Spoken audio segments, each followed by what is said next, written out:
ওবায়দুল, জি sir. Messi যখন opposite টিমের থেকে দূরে থাকে তখন ওই অপোজিট টিমের কোচ মনে মনে কি বলে? স্যার এই মুহূর্তে তো মাথায় আসতেছে না। গেস করো। আসে না স্যার।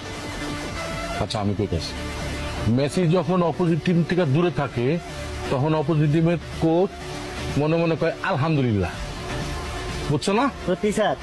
হ্যাঁ, কিন্তু কথা হইতেছে যখন মেসি ডি বক্সে ঢুকতে লাগা, মানে কাছে চলে আসছে অপোজিট টিমের, তখন অপোজিট টিমের কোচ মনে মনে কি বলে? বলে স্যার কাম সারা।